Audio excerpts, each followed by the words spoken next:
Thank you to everybody who is tuning in to this Q&A at the Seattle Asian American Film Festival at our 10th anniversary. My name is Ellison. I am one of the festival co-directors of the festival, and I would love to welcome you to this conversation with filmmakers from the Growing Pains Shorts program. It is a program that I love curating every year.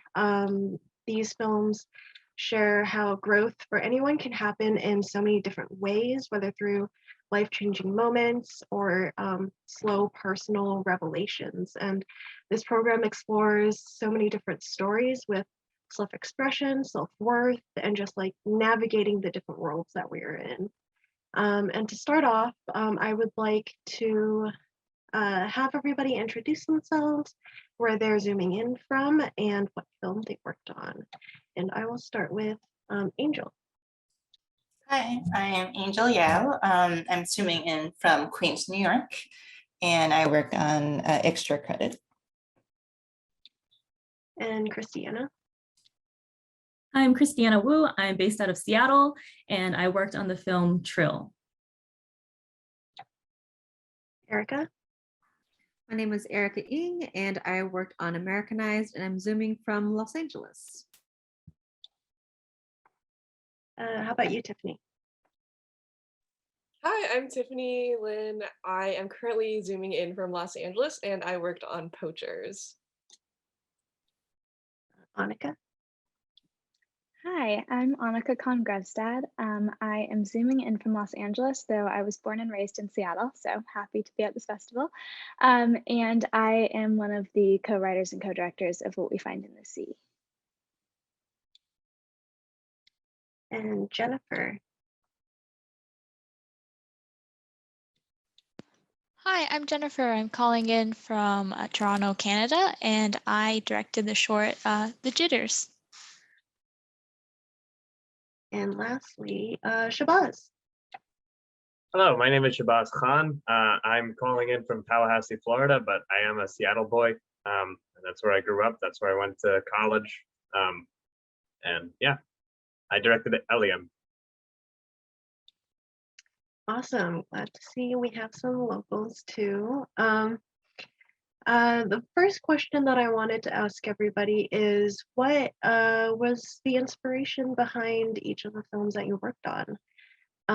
I'll go in backwards order of our introductions. Shabazz, let's hear from you first.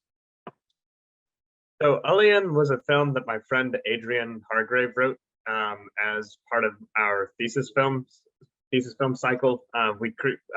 This was one of the projects that I filmed when I was completing my master's degree at Florida State University. And Adrian wanted to tell a story that was kind of about a kid moving to a new neighborhood and just kind of, making an adjustment to like a new city and a new place. And he wanted to write from a perspective that was different from his own. He's half Black and half white. And the main character of Alien is a little Pakistani boy. And everybody knew that I would be the perfect choice for that script because I am obsessed with Superman. And you have a story about a little immigrant boy who's developing superpowers and pretending to be an alien from another planet and all of that. And everyone who saw that script just took one look at it and they were like, there's no one else in this program who can direct this movie other than me.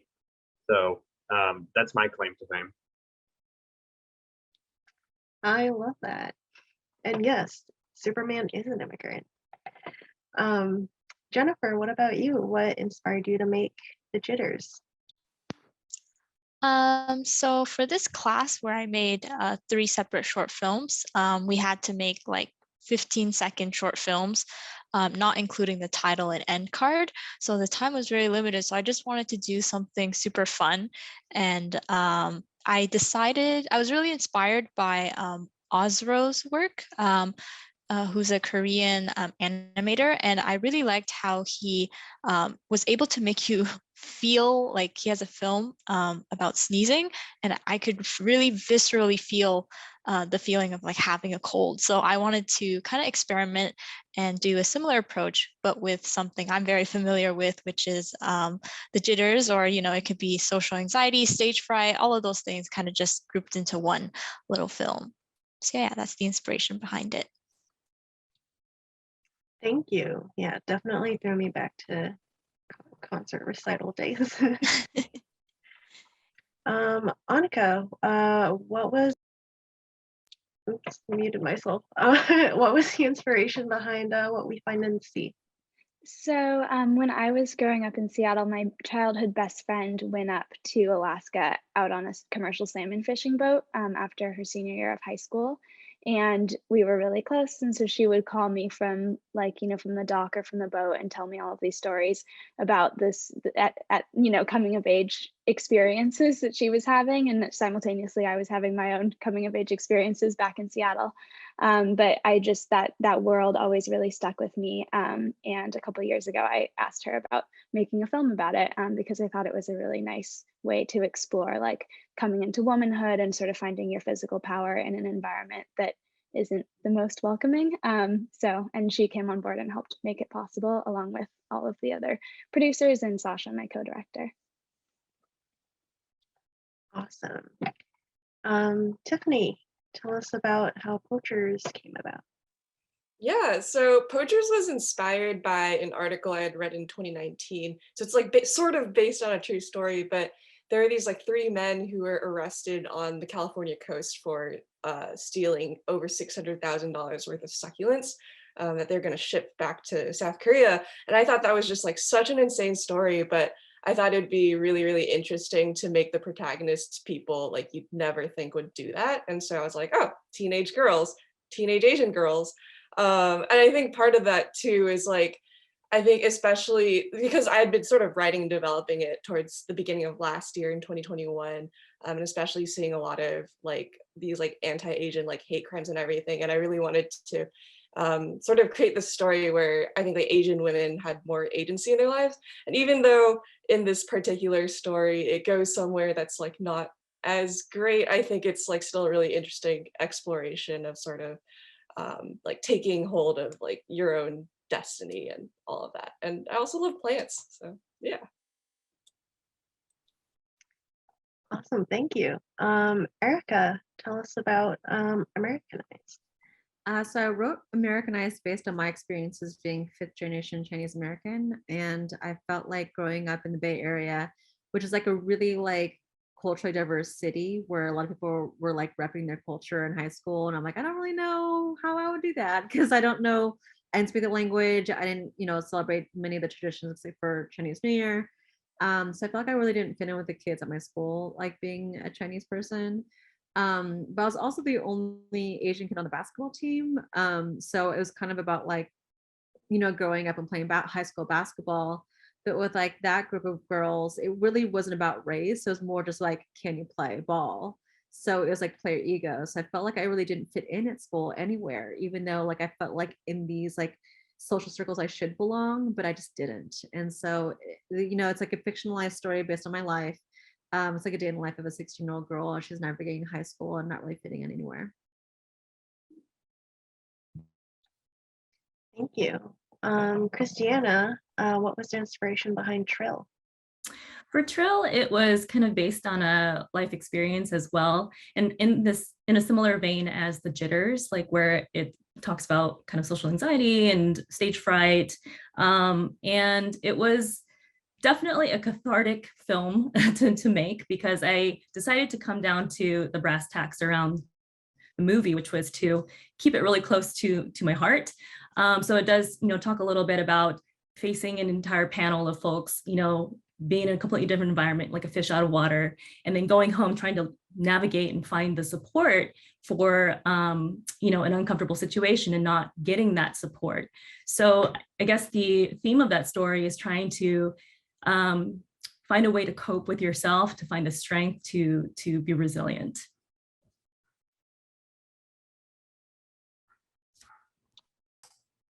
Thanks, Christiana. And Angel, what was the inspiration for extra credit?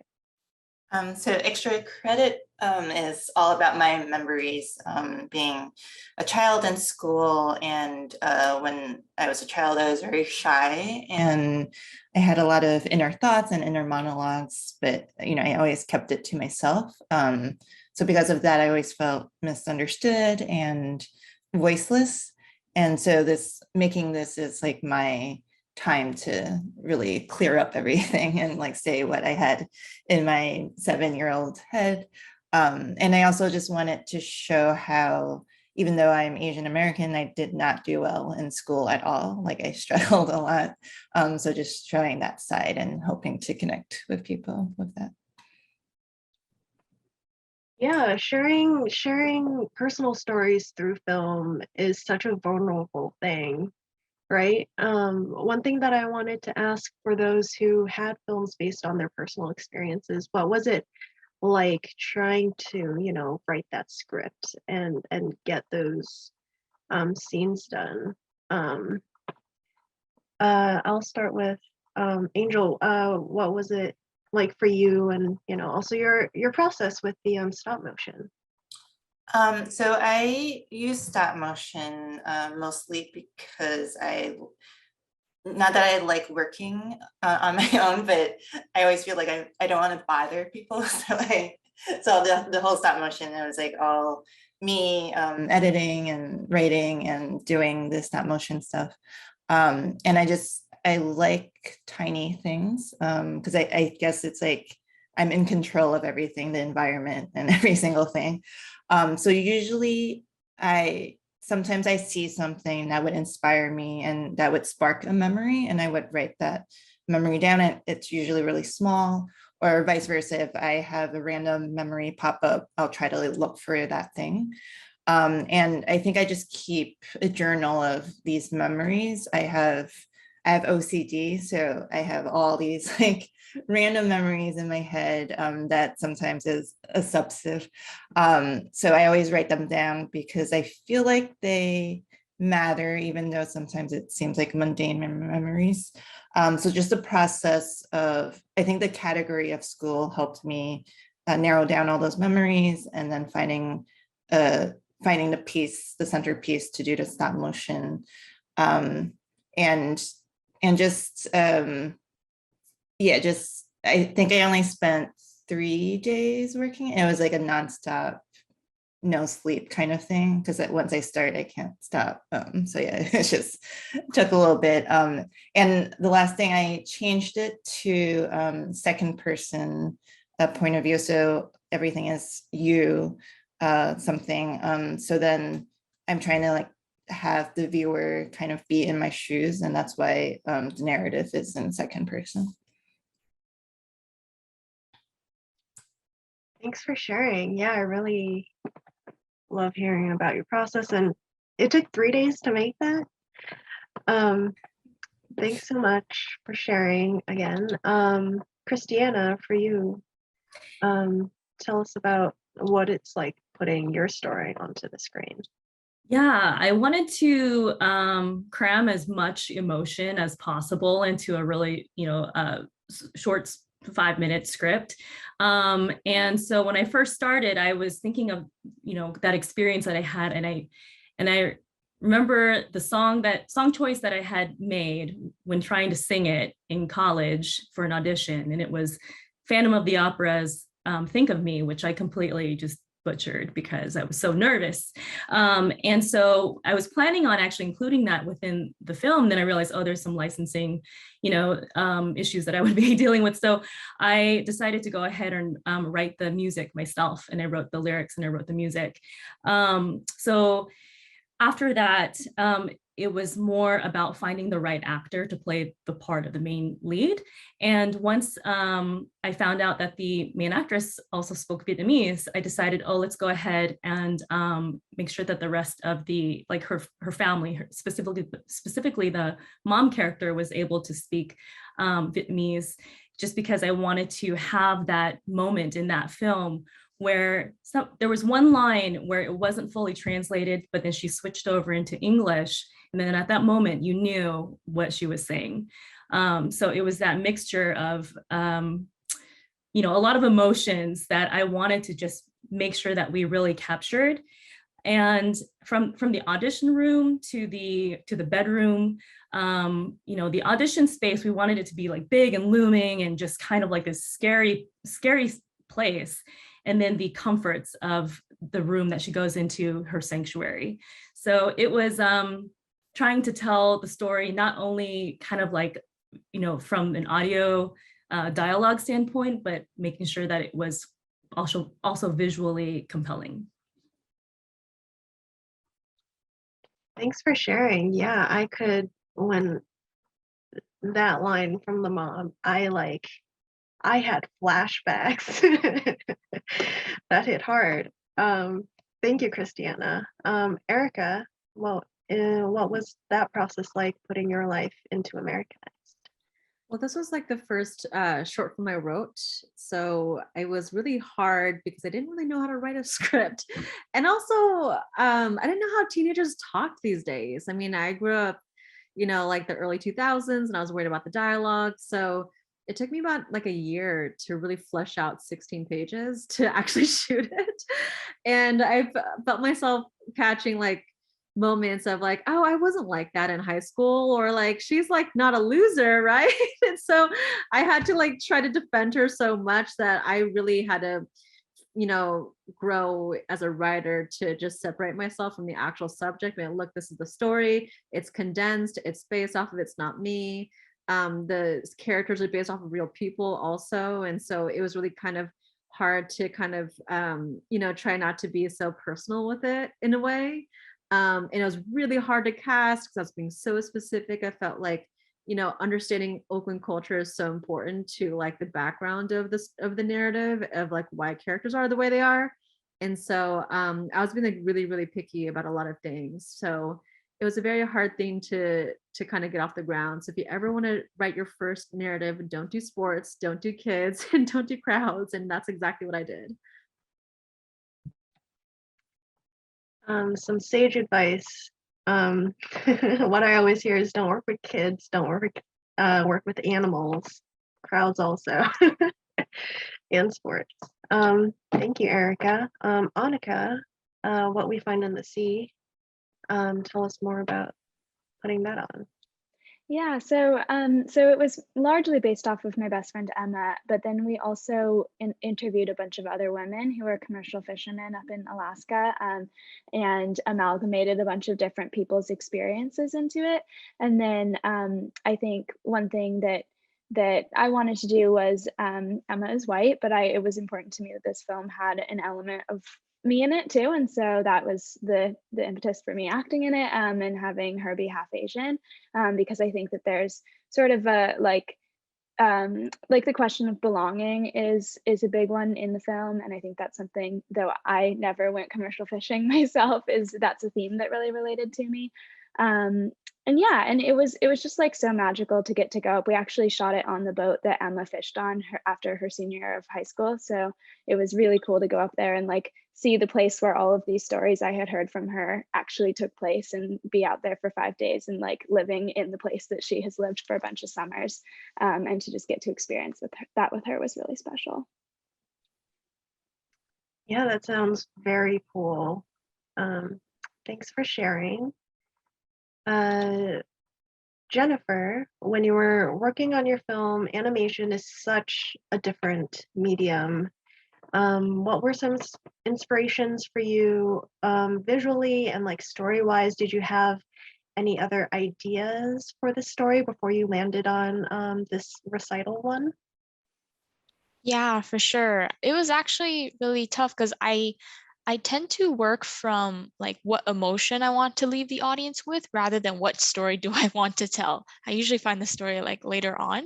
So I knew for this film, I really wanted them to like physically feel like what I was going through, or like what it's like to have a specific emotion. So my initial idea actually was the feeling of like trying to get out of bed, and I was going to have like the character feel like the bed was constantly pulling them back to, and it was like so hard to just, you know, get out of bed and get started with your day. But once I started boarding it, it just didn't work out. So then that day I had an interview and I was like super nervous, and my heartbeat was like racing and my hands were like super clammy and I couldn't stop shaking. And I was like, oh, this is it. I'm gonna make my film about this. And then from there, it was like creating like a mind map and brainstorming like, okay, what are because I only have 15 seconds. What is stage fright, or what is nervousness, or what is anxiety? So like what do people feel and what do I feel? So I broke it down into like shaking, sweat, heart rate, and then your stomach feels weird, and a bunch of other stuff, but I narrowed it down to those kind of like 4 major beats. And from there, I created like visual metaphors. So for example, like the ice cube melting, like that's your hands being like cold, but also like melting. And then when it came down to like deciding on like a specific story, I decided to go with a stage concert because I'm very familiar with stage fright, especially when it came to like piano exams and recitals. And I actually have a lot of friends who have gone through this similar thing. So the music in this film is actually both played by 2 of my very close friends. So one of them did the main track, and she kind of like composed it, or not composed, she did her own version of it, where I told her like to speed up and pretend she's like really nervous. And the other one was actually taken from my other friend's recital, where she performed when she was like, I think 7 years old, and you could really feel her nervousness at the end in the credits. Having those 2 music clips adds a really nice extra touch to it. Thank you, Jennifer. Shabazz, when you were working on this, not having written the film, what were you thinking when you were going into directing this project, and what inspirations were you drawing from? So a lot of the inspiration did come from my own childhood and my own life. The original script was about a Puerto Rican kid who was going to a new school, and he was getting bullied by his classmates because he had a funny name. And the reason that we changed, and we were shooting this film in Tallahassee, so there were a lot of the changes that turned it into the film that it is today, where it's about a Pakistani kid moving to a new neighborhood, just came from the fact that we were shooting towards the early part of the COVID pandemic, although I guess we might still be in the early part of the COVID pandemic as well. But that was one of the factors, and then the other factor was casting the lead kid. Very, very difficult, and Adrian's only compunction about the role was that it had to be. We both agreed it had to be like a non-white person. It had to be like a person of color, and it had to be like a non-white person specifically, who has that immigrant background. So the first kid I came across was a little boy named Vikram, who is half Indian and half white, and I told Adrian about Vikram, and I was like, okay, so I know you're attached to the name, because like originally the title of the film was Alien, where it was the word alien, but instead of an A, it was started with an E. So I was like, I know why you chose this title. I know why you chose like this name. I know all of these reasons. But if we make this kid, if we like, just based off of the constraints that we have to deal with, we can change. I think the story could still work if we change the kid's name to Ali, and the movie's called Alien. That way you can still keep that title. You can still keep like that symbolism, and we can still tell like the same type of fish out of water immigrant story that drew me to the script in the first place, of just like, this is what I remember what it was like moving to Washington for the first time from Kansas, when I was about Ali's age. So Adrian was a little bit hesitant because he was nervous about having to share a title with the film directed by Ridley Scott, but eventually he was like, you know what, fuck Ridley Scott, this is the title of the movie now. We'll make it our own. So a lot of the inspiration came from my came from my own childhood. And E.T. was like a visual inspiration in some ways, but honestly, I think like the biggest inspiration for this movie was like Taika Waititi's Boy, where it is very much like it has like Taika Waititi films have like this very happy, sad tone to them, and that was kind of the tone I was always trying to go for, where it's like it's not quite tragedy, but it's also just like not like fully lighthearted comedy. There's like, you know, there's stuff about it, like a kid gets assaulted by the police. There's nothing fun about that.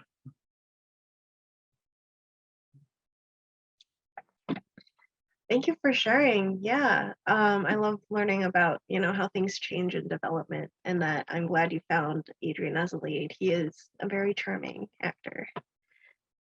Tiffany, with your film based off of some real life events and making it your own, what were there any other inspirations or like ideas that came in as you started, you know, forming the plot? Yeah, I think for me, it was really important to represent both kind of this friendship between these two teenage girls very authentically, while also portraying the subject very authentically. Like, I'm sure like all of us here, like we're very familiar with when like stuff isn't like up to stuff like in like TV shows and stuff, and it just feels wrong. And that's kind of like the same way I feel like people in the botanical world feel as well. And so I really wanted to research a lot about this topic. And while I was kind of reading a lot of like articles and doing all of that stuff, I was like talking to kind of different experts on like these succulents. One thing that I noticed was just there is this kind of very like white, like Western lens on this issue, where it's like kind of always from the perspective of like law enforcement, and almost at certain points like there is sort of this like xenophobic view of the poachers. And even though like we're not like condoning poachers at all, or like poaching these plants, I think it's still really important to kind of view people with like humanity, and like there is like still a little bit of nuance and sort of just thinking about like why people would go to such lengths. And so that was something that I was really thinking about, and just also trying to introduce, yeah, like an Asian voice into the discourse. I think also like with the portrayal of this friendship, I also wanted to make sure that it felt more grounded in reality, because I think like there is a tendency like in films sometimes where it's like we kind of gloss over kind of the ugly parts of life or the things that make us a little bit uncomfortable. But I think a really important part of this film is that even though like in the past like these two protagonists have been such good friends, I think their current reality, they're sort of starting to fracture, and they don't even realize it until it starts to boil over. So I think both in terms of kind of, I guess, like the wrapping of like the situation, and then in the core of the characters, I just really wanted to make sure that everything felt really authentic. Thank you for sharing. Yeah, I really like that approach. Our next question will be about making your films. Just what was the hardest part, if there were any like notable speed bumps, or if you had difficulty with, you know, just getting it done. Let's start with Angel. Did you hit any speed bumps while working on yours? So I think always the hardest part for me is starting. I'll have so many ideas or it's in my head, but actually like setting something up and then start. I think because of the perfectionism that I needed to have it perfect, and then you'll never start. But a lot of times I have local screenings in New York where I screen a lot of short films by Asian Americans. So that gives me a deadline, which is why a lot of times it takes me 3 days because I procrastinate, and then I'm like, okay, I have to get this done by just screening. So it's starting, it's finishing, it's accepting that, you know, this is how it is. I can't keep editing it to make it perfect. I think those are the 3 things that I'm always struggling with. But yeah, once it's out there, and getting feedback, like then I know that I did fine. You did more than fine. It is great. Thank you so much for sharing your film with us. Christiana, what was the hardest part of making Trill? I think the hardest part about making Trill was probably scouting and finding the locations, actually. So the theater itself is part of the Cornish system, like education system. So it's actually a historical building now. But then if you go there, if you try to drive and find parking, it's really difficult to find parking because all these other giant skyscrapers are being built around it. So there were days that we would go location scouting and it was just like construction just going on. And I was like, oh my goodness, how is the sound gonna be? But fortunately it was a black box theater. So it was relatively, quiet in there. And then just making sure that we could find a large enough home, to maneuver around with, the number of crew members. So just in trying again to stay away from the airways and things like that. So I always find that location scouting is generally really stressful for me. Yes, absolutely, especially in Seattle where there's construction everywhere. Erica, tell us about the hardest part of making Americanized. Oh my gosh, what's not hard in a low budget short film process? Besides the normal, we filmed in October during a heat wave that kind of went across California. And so there were wildfires in Napa that was attacking the Bay Area. So I was prepping this film for a year, and I chose a specific weekend because it was still the summer break for high school for Skyline. And it just so happened to be the same weekend that they're going to shut down power to the whole city. And so I was like, I had a coming to Jesus moment where like, if this is going to shut down after a year of prep and all of my money, then so fucking be it. And so like, I just didn't know what to do. But my crew worked really hard because like, they were like, what scenes can we film with natural light? That gym right here is completely pitch black, so you can't shoot that. But we shot you could shoot the locker room scene, which is all like natural light. You could shoot the rally scene, which is all natural light. So we stuffed those at the top of the shoot schedule. But then the next day was the gym day. So we're like, oh my God, I hope the power turns on. But luckily the power did turn on the day of our first shoot. So we ended up having like power for the second half of the day, which was really great. So that was like a massive, like, oh no. Besides that, like Skyline didn't have a basketball team. So we didn't have anyone to pull from. So I had to cast from like dancers, tennis players, theater people, volleyball people, or just anyone that can run and know how to hit a mark. So that was also a challenge amongst many, but I think the wildfires are probably the worst ones. Yeah, actually, having every year hearing more news about wildfires. I don't know how LA and people down in California work around those at all for anything.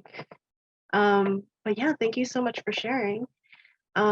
Tiffany, tell us about any speed bumps or headaches that you had making Poachers. Yeah, I think for us, it's just like the fact that we shot on location because we were shooting basically like in Monterey. So it's sort of between like the Bay Area and the Bay Area and Los Angeles. So our entire crew is basically based in LA. And so we all had to like drive up. And then when we got there, we were basically just shooting in like a big open field with like no power, like no service. Like it was just us. Like we literally had like a porta potty at, like in the middle of a field, and that was it. But I mean, our crew was just so amazing. Like everyone really kind of pulled together, both like from like our art department, like our G&E team, like everyone really made it run very smoothly. And so I think while like being out like in the open like that is just it's a little bit daunting, especially when you have to like bring in a lot of like equipment and stuff like that. I think it's like with the right team, you can just really make it happen. Yes, absolutely.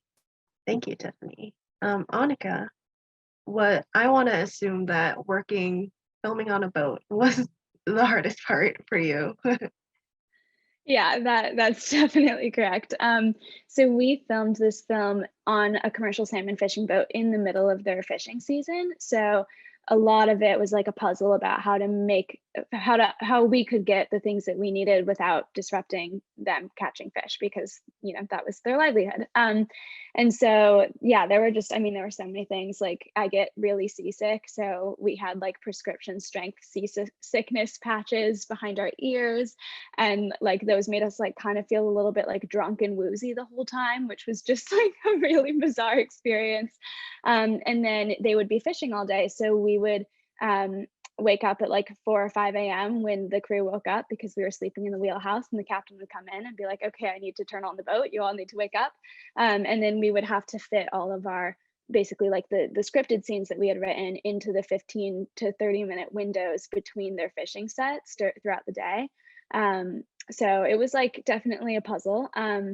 Yeah, but the crew was so welcoming to us, and definitely really enthusiastic about being in the film. All of the men who are in the film were the actual crew of the fishing boat. So we showed up with a script and we were like, hey guys, who wants to be in a movie? And they were all really enthusiastic, which was great. But that was definitely also a challenge to, work with people who weren't trained actors. And then the one thing that I think kind of exemplifies how tricky it was that the day before we were flying up to Alaska, we got a text that they were going to be in a completely different city than we thought they were. And so we had to change all of our flights. It was like a lot of different moving pieces. And then I guess like the final thing that I'll say is just that because the boat was so small and we were actually going with them out to sea, we went up there thinking we might only be able to bring 2 people on the boat. And then we were lucky enough that they let us bring 4 people on, but it was basically like, pretty scrappy, and all of us wearing a lot of hats to get it done. But yeah, very grateful for the crew for having us and letting us basically like double the people on board for a week. And the people who came up there with me to make it happen, because it was a lot of problem solving. That sounds like a very unforgettable experience. Shabazz, what were the hardest parts of filming Alien?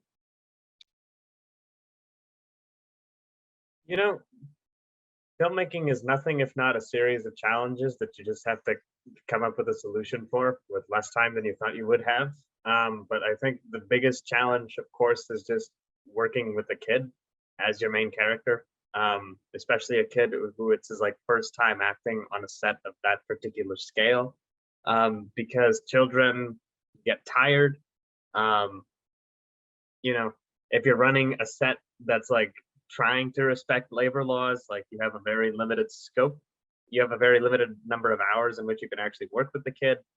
So you have to just be on top. You have to be on top of everything and make sure that everything is going right. But even if you're doing all of that, like the kid's still going to be tired, and if someone accidentally gives him sugar, then getting that kid to focus just gets 10 times harder. So that I think was probably the biggest challenge. The second biggest challenge I think was just like having to do stunts with the kid, because it is again, you're working with a kid. Kids are tiny and fragile, and if they have to get tackled by a police officer in the state of Florida outdoors, then you're running into just a lot of different factors, and you're playing on hard mode, because again, you are working with a child, and children are fragile.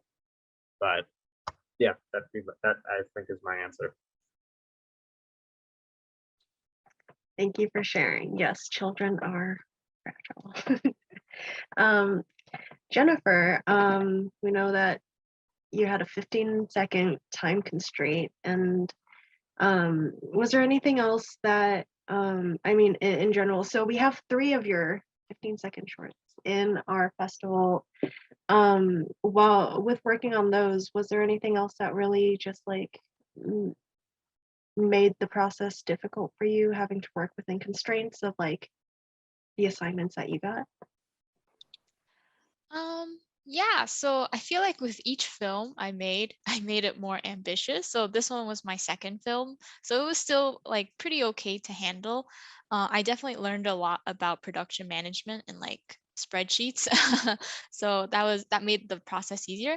I think the harder part about all of these assignments was the quick pace that we were like the quick pace of like generating ideas, because it was like the moment you finish one film, you're on to the next. Like the pre-production would be due the next week after you just submitted the film for the previous like week. So I think that was the hard part, like coming up with an idea and then kind of narrowing it down into the animatic, because if the animatic doesn't work, doesn't matter how much fancy animation you put on top of it, it's not going to read well or, stick with the audience.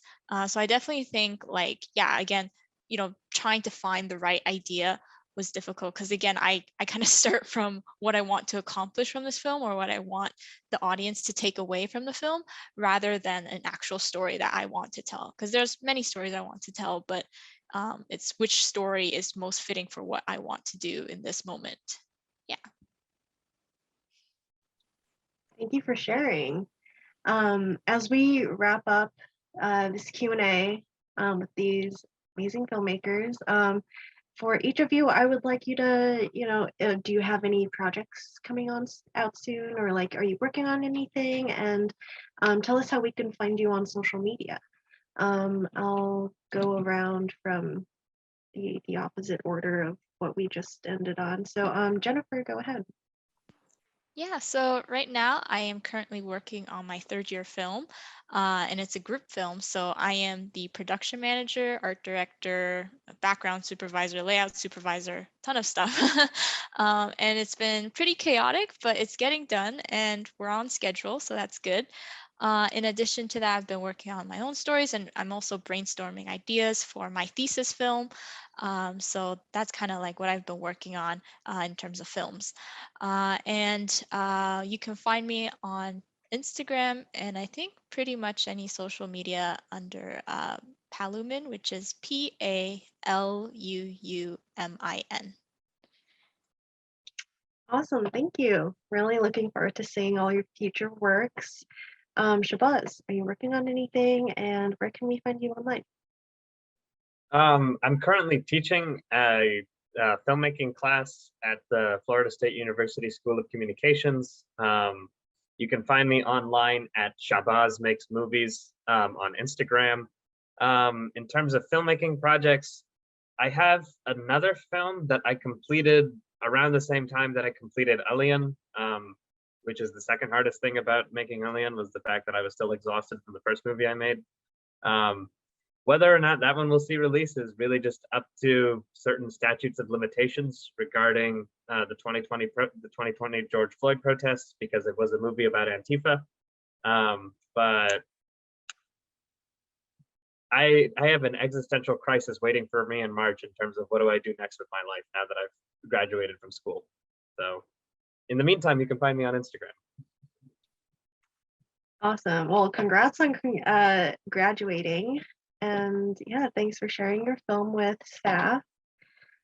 Annika, are you working on anything, and where can we find you online?